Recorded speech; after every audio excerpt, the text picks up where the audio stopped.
So we were talking about different types of stem cells. So second type was the adult stem cells, which are known as the somatic stem cells, and these are multipotent. That is, they can only develop into a limited range of cell types. For example, if we're deriving them from brain, so they can develop into only brain tissues and the organ. Then a third type is the induced pluripotent stem cells, and as the name suggests, pluripotent. So these are pluripotent, like these are, again, iska subtype is the embryonic stem cells, meaning they can differentiate into almost any cell type in the body. So it is particularly helpful in like treating the heart diseases, Alzheimer's, and diabetes. Then we have perinatal stem cells. So these are found in tissues that are present during the fetal development, such as the umbilical cord blood or the placenta. So these are also multipotent. So they have more flexibility than the adult stem cells. And we have then totipotent stem cells. So these are present in the earliest stages of embryonic development, for example, in the fertilized egg, and these are totipotent, so they can again also develop into all cell types, including the placental cells, and can develop into complete organism also. So that is why they are called totipotent. And then we have germline stem cells, which are, again, these are from the gametes, like sperms in males and eggs in females. So these are different types. And here the main concern is the ethical usage.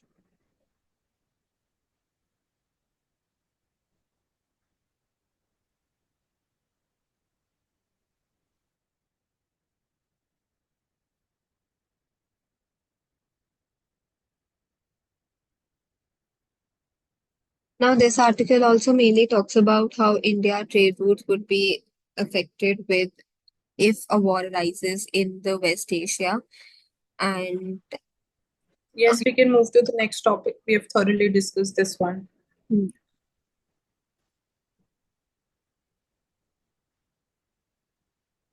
data sovereignty in the age of surveillance. Now, this article mainly brings out how we must have a comprehensive regime. So that includes ownership and control. So this would be required to counter threats of global surveillance, mainly from US and China. So India should basically consider adopting industry specific data localization measures, and this would basically mean having stricter controls on highly sensitive data. So that could be financial or health records. So which would um, stop the private information from getting leaked. And this is necessary while we're building infrastructure. It is very important to nurture domestic digital platforms and ecosystems as well.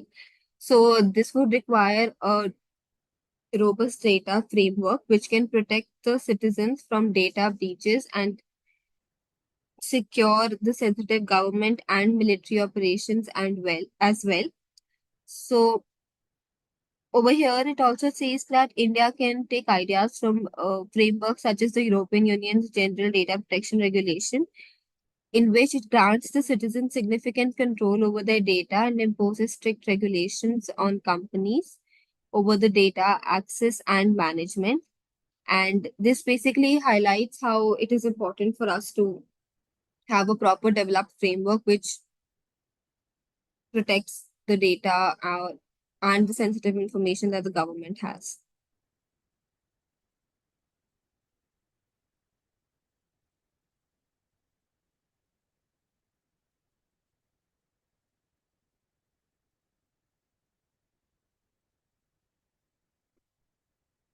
As we discussed yesterday, this article talks about mega schemes for agriculture sector. So this basically says कि having all the schemes in two major programs, the Pradhan Mantri Rashtriya Krishi Vikas Yojana and Krishnonnati Yojana, which would have a combined budget and increasing the farmers' income through aboquity schemes, while the Krishnonnati Yojana that seeks to boost in nutrition levels. So we can say that this reform, this structural reform, will be helping in better streamlining the efforts, minimizing the resource duplication also, better targeting also, and as we say, good governance.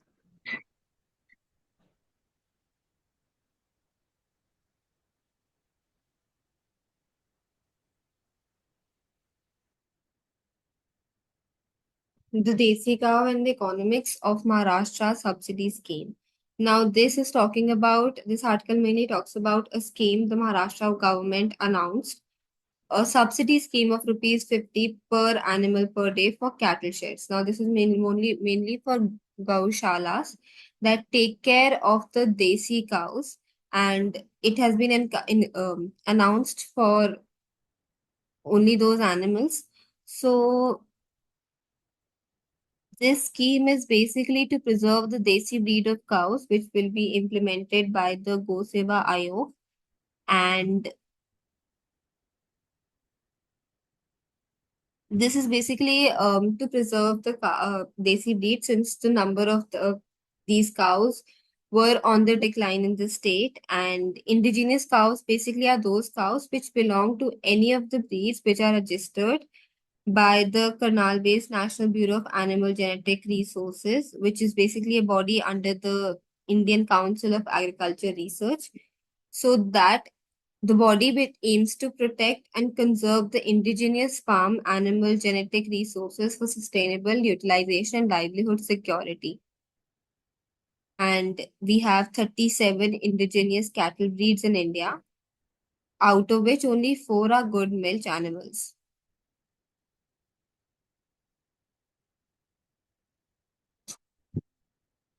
So here we can say first is the most important thing is the availability of data. So we need to have the data regarding all the indigenous breeds which are present in India. Secondly, it can help in terms of generating more jobs in the livestock sector, in terms of again more, it can boost more of cooperative sector growth. Thirdly, we can say that it is important from the perspective of nutritional security also, when it comes to, for example, A2 milk, it is considered to be healthy, the A2 protein which is present. So that can be again leveraged at a larger scale. So for example, data, it comes to, we have the livestock census. It was conducted, the 20th one was conducted in 2019. So whether it is covering all the indigenous breeds or not is one of the questions, and the sample size that it is talking about. Apart from this, we can say, like, we have the National Gokul Mission is there, was launched in 2014. So this is also the aim is to preserve and promote the indigenous breeds of bovine animals. Then subsidy and prices is one of the ways. And then another concern is again using of, for example, we also talk about the antimicrobial resistance, in this case also using the medicines that are being used. Then another aspect that we talk about is the cloning, whether cloning is the sustainable method of preserving the indigenous breeds or not, regarding again the safety and prevention of animal cruelty is another aspect.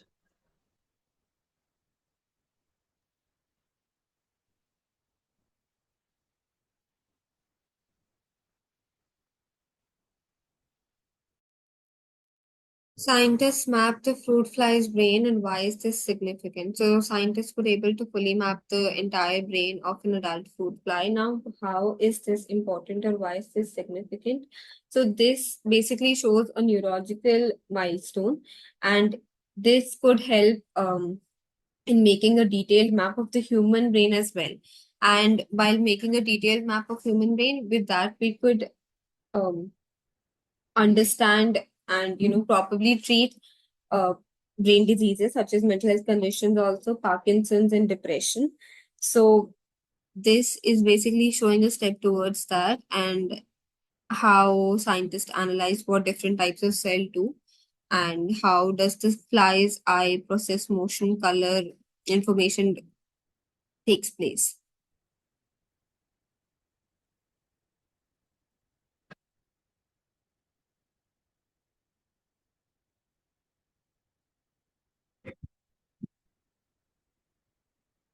How elephants are counted. Now, this article is mainly talking about how elephants are counted, and how the data from the elephant census report shows a sharp decline in their population in large parts of India. Now, this could also talks about having a more refined method of counting could be one of the reasons of the lowering numbers. And um, इसमें it says कि until 2002, elephants were counted in India by the total direct count. So, which simply meant that having a simple head count of elephants that they were able to sight in the region, and they were counted with that method. But the next step that happened was mark recapture. So they were elephants were captured, they were marked, and they were left. So this was known as mark recapture, and then in an area, the number of elephants that they were able to count, then they would apply to the rest of the areas as well.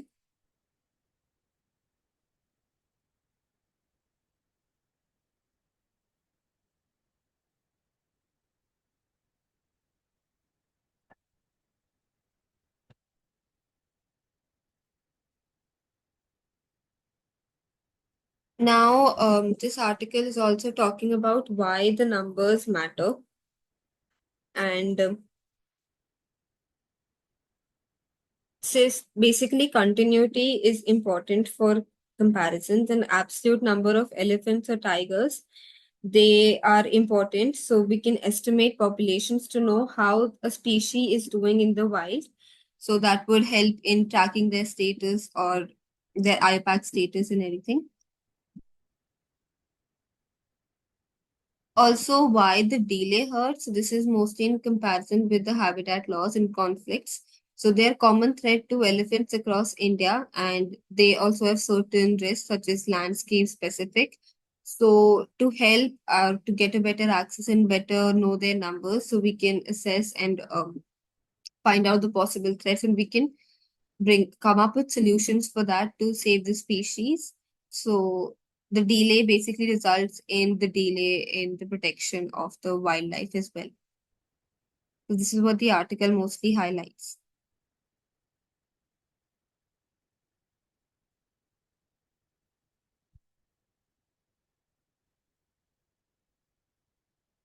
Which are India's 5 new classical language and what does the tag mean?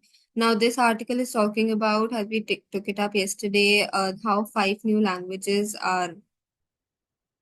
classical languages are added, and this was extended to Marathi, Pali, Prakrit, Assamese, and Bengalis. Now, talking about the criteria for classical language, so that is having recorded history or text for over a period of 15,000 to 2,000 years, 1,500 to 2,000 years, and having a body of ancient literature text, so which could be considered a heritage, and having proper inscriptional evidence, knowledge text related to these. And classical languages and literature, it could be distinct from its current form or could be discontinuous with later forms of its offshoot. And this comes under Ministry of Culture, Ministry of Education, where they come together for greater knowledge sharing and research in these languages. So this is what they So are. before this, we had 6 Indian languages, which are the classical languages, which included Sanskrit, Tamil, Telugu, Kannada, Malayalam, and Odia. So now we have these added, which are Marathi, Pali, Prakrit, Assamese, and Bengali. So total, we have now 11 classical languages. And only two, which is Tamil and Sanskrit, they were declared to be classical by Ministry of Home Affairs. Rest of them is by Ministry of Culture. So, what are the steps when it comes to promoting the classical languages? So, one is we can say that Ministry of Education has taken various steps for advancing classical languages in terms of including it in the curriculum. Then we can say central universities, they were established through an act of parliament to promote Sanskrit. So like we have other institutes, a Central Institute of Classical Tamil, it was created to facilitate translating more of ancient text into these languages, and also offering more of, again, like courses also at the university levels. Then enhancing the study and preservation of classical languages. So we have centers for excellence for studies in classical Kannada, Telugu, and Malayalam under the auspices of Central Institute of Indian Languages, which is based in Mysuru. So then we have several national and international awards also, which are introduced to recognize and encourage the achievements in these fields of classical languages.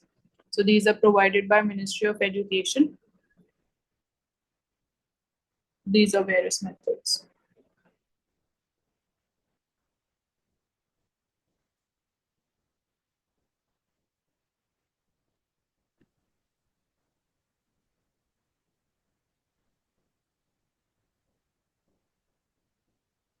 Now, this article is talking about AN12's last flight. So, it's talking about a flight which took off from Chandigarh to Leh with 98 people, and a minute later it crashed into a mountain in the Spiti Valley. Now, this flight, it has remained one of the most enduring mysteries in India's aviation history. And the discovery of the aircraft wreckage was discovered in 2003, which was almost after 30 years. But the reason behind the crash, that has remained a mystery to date. So, possible condition which could have led to the crash could be heavy winds due to the western disturbances, which could have caused the aircraft to veer off the course. So, now this article brings out how the AIF aircraft took off and the story of the craft.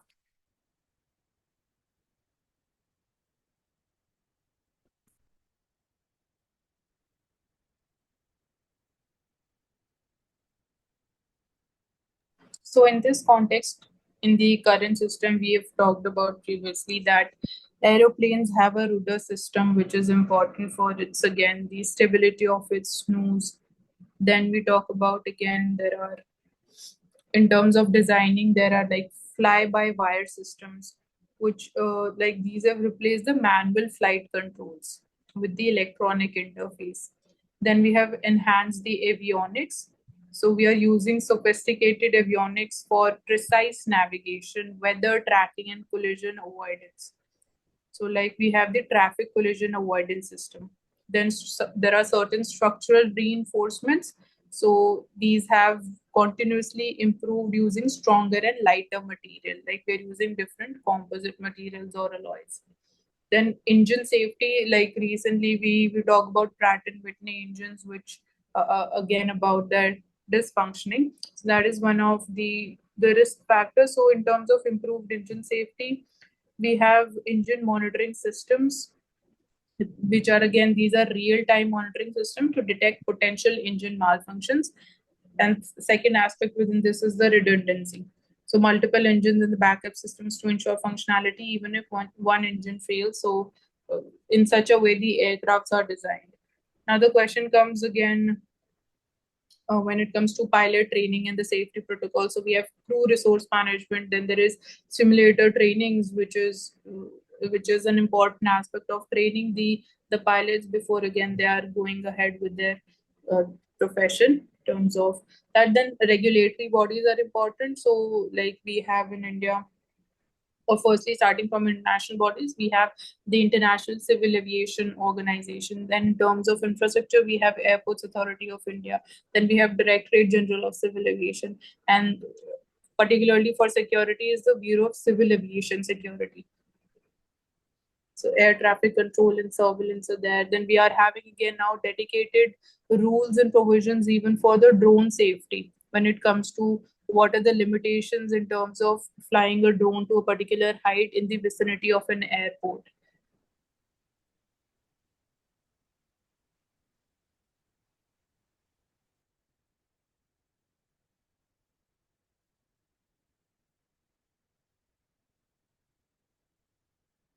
Ratna MTNL is now an NPA in SBI books. So MTNL has been declared a non-performing asset. Now, non-performing asset is basically a loan from bank or any financial institute which no longer generates income. So this is when the borrower has not made interest payment for at least a period of 90 days. So this is what the article is talking about. And And the before declaring an asset as an NPA, we have the special mention accounts, which are of three categories. So one is 0 to 30 days, then it is 30 to 60 days, and then 60 to 90 days. So once that 90-day limit is crossed, then an asset is the bank's asset, or which is the loan or the credit, that is categorized as NPA.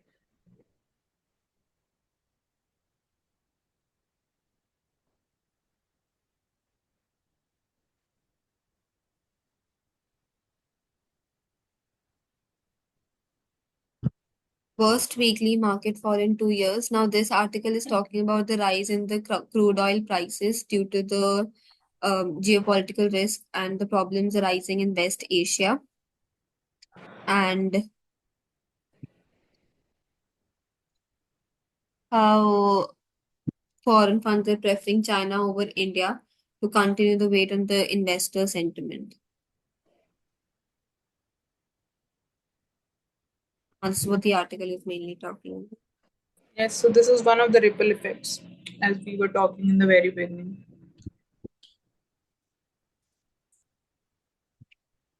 India US signed deal on critical minerals. Now, this talks about an MOU, Memorandum of Understanding. So, this is mostly about resilient semiconductor supply chains, and it is basically to dovetail the two countries' complementary strengths in critical minerals and the technologies surrounding extraction and processes. And this MOU is mainly centered around semiconductors and supply chains and sustainability and clean energy between both the countries. So we can say that it is more about expanding and diversifying the supply chain of critical minerals because of the risk of, again, the monopoly power, which is being more strengthened by China when it comes to the supply of the critical raw materials. So this is one of the ways through which we are trying to mitigate the risk in with diversifying our partners.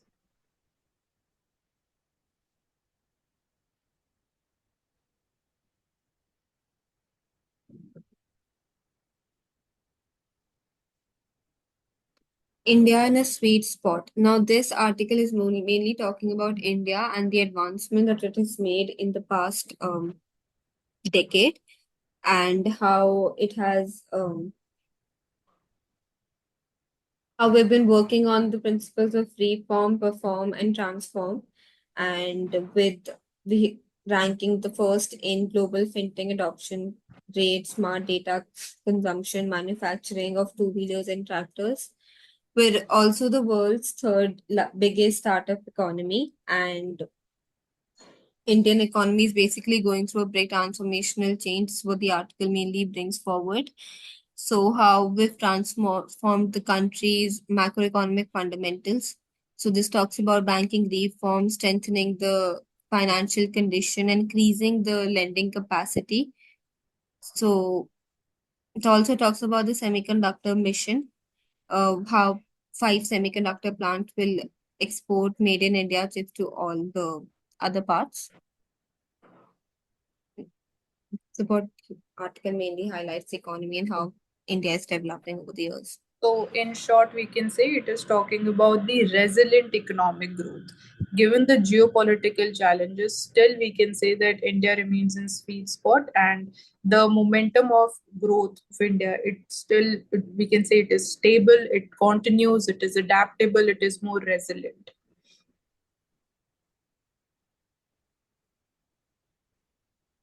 Even the per capita income article right beside is also talking about the resilient growth and how India will continue to grow over the decade.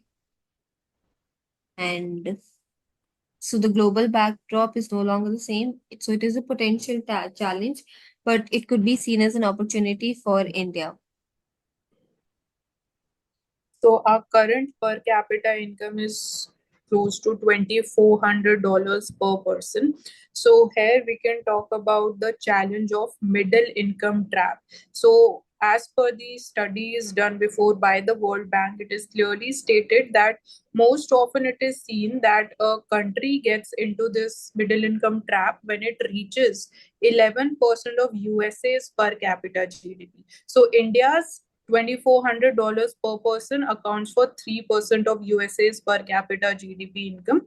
So reaching that 11% still, it has, we can say, this is still long journey which is pending, and it is to be seen how India is going to tread. So one of the solutions, we can say, the fogged model is, it states investment is important, infusion is important, and innovation is important in order to come out of this middle income trap, or not getting trapped in this when we are talking about our growth journey. So improving and focusing upon the productivity growth, upon the value addition growth is important in order to ensure that the momentum continues and we do not get struck into this middle income category.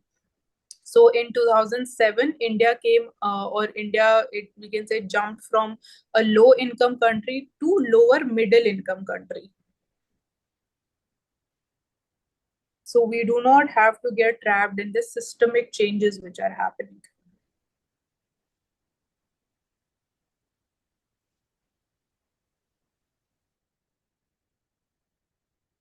Why carbonated drinks makers want layered sugar tax.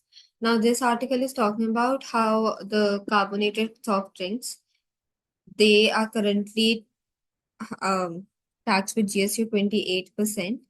And so many experts are talking about a layered sugar tax on non-alcoholic beverages. And they are also demanding that drinks that with no added sugar are taxed at a lower rate than those with high sugar content at a higher rate. So So we can say that it is associated with, again, the rising number of non-communicable diseases, as we talk about the important role of the Food Safety and Standards Authority of India as a regulator when it comes to regulating the high salt, high sugar, and high fat content in the food. So that is why this is one way that we are taxing it at 28% of the GDP. So even on the part of, you can say, food processing industry, or the capitalists which are there, the FMCG sector, fast moving consumer goods sector, its regulation becomes very crucial.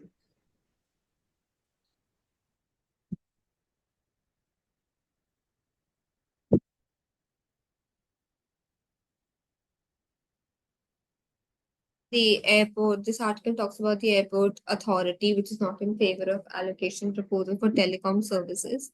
Now it's talking about the proposal of a spectrum in the 2700 and 2900 megahertz bands for wireless broadband services. And the spectrum that is currently being used by the airport authority for aircraft landing, precision approach, and the overall flight safety. And the proposed plan is to accommodate wireless access largely in the places where the authority is not operating in the band. Now, to the authority on this says that the spectrum is also used to operate primary approach radar. So this radar basically uses radio waves to determine an aircraft's position during the final approach to the landing. And the telecom services says the broadband application can coexist in the band with the airport authority spectrum, which the authority is not in favor of. So it's basically talking about that.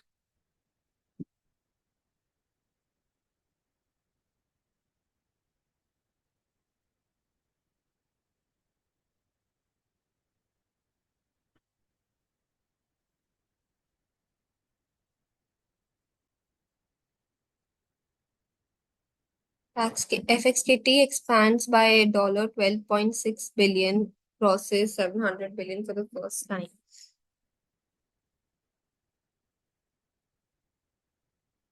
Didi, can you take up this article?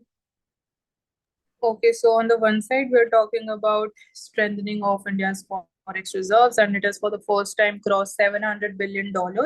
So this is one of the positives, but at the same time, we are seeing that the capital, for example, capital outflow, or as we call it, to be the hot money or the helicopter money because of its easy flexibility of, or we can say easy inflow and easy outflow out of the Indian market. And we are seeing that this money is now moving to China. They are exiting from India and they are investing into China because of, again, one of the major steps announced by China about, again, $1 trillion of fiscal stimulus.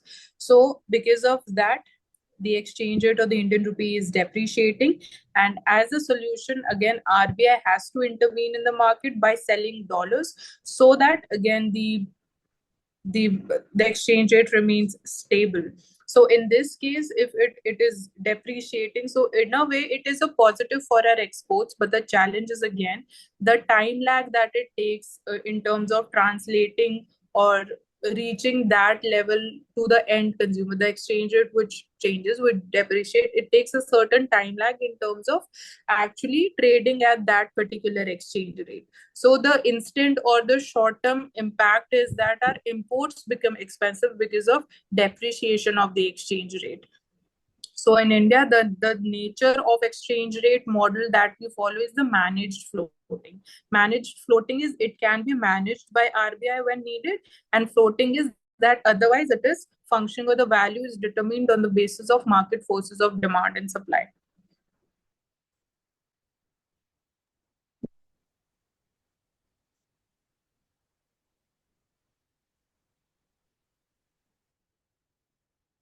Chhattisgarh encounter over 30 Maoists killed. Now, this article is talking about how 30 Maoists were gunned down in an encounter with security forces. Now, this highlights internal security of the country. So, it's talking about District Reserve Guard. So, this is basically a specialized force, um, which include Maoists who have surrendered, and this is more mainly what the article is talking about. So district reserve force personnel, they are mainly the local tribal youth, and it is also seen that few of them were former Naxalites also. They are more familiar with the local terrain and culture. So that is one of the positives. So they specialize in jungle warfare. They are, again, in having specialization in intelligence gathering and counter-insurgency force. So they are, like, for example, they are conducting counter-insurgency operations such as ambushes and patrolling to dismantle these Naxalite groups. So they have flexible command structure.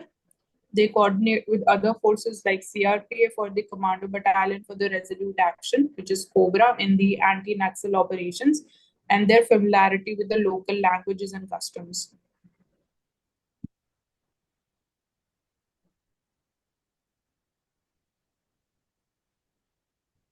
External Affairs Minister S.J. Shankar to visit Pakistan for Shanghai Cooperation Organization meet.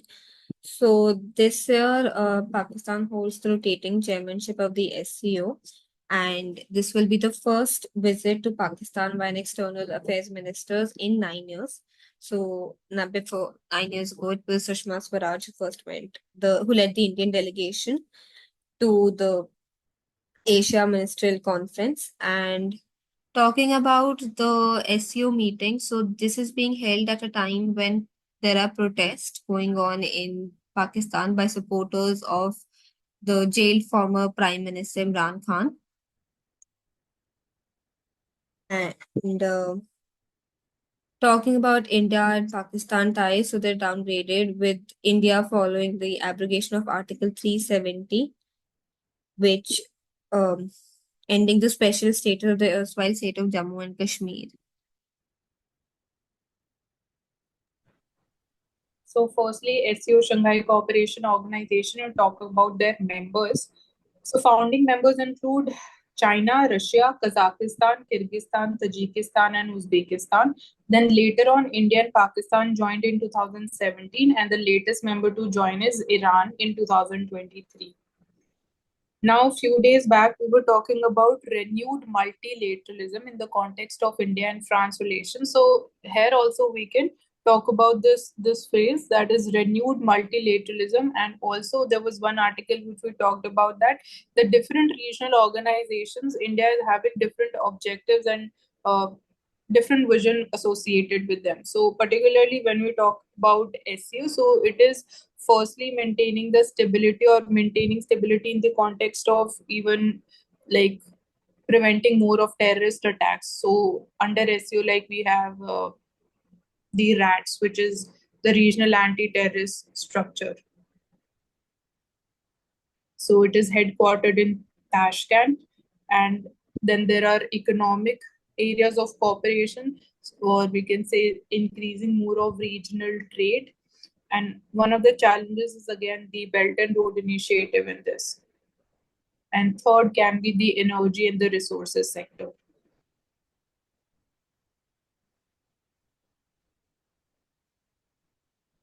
India needs a unified retail policy. Now, this article basically highlights having one policy around retail sector and having a unified retail policy instead of different policies around e-commerce, organized retail, food retail, and direct selling. So basically, consumer he demands competitive pricing, selection of brands and products, convenience, good grievance redress, and enjoyable shopping experience. So when consumers do not differentiate between the different retail formats, so why can we not have one unified retail policies? So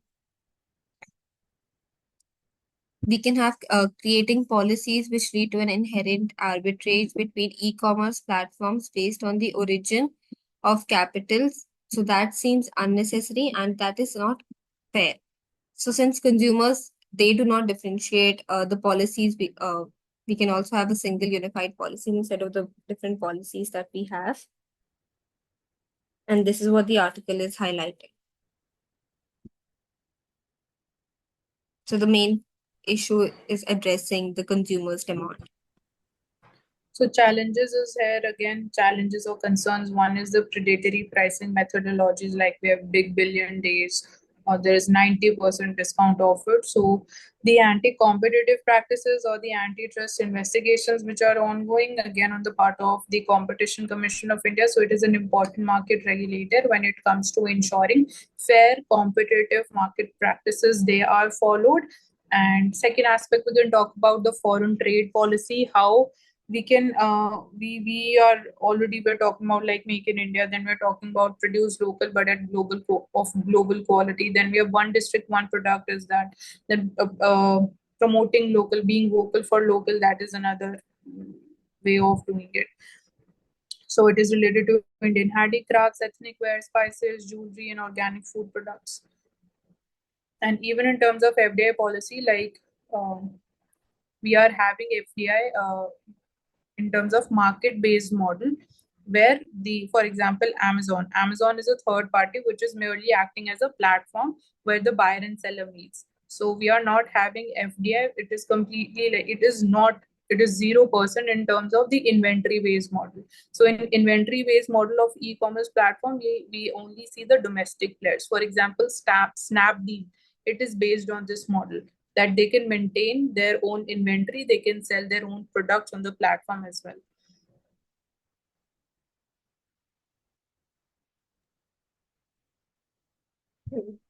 That is it for today. Thank you everyone for joining.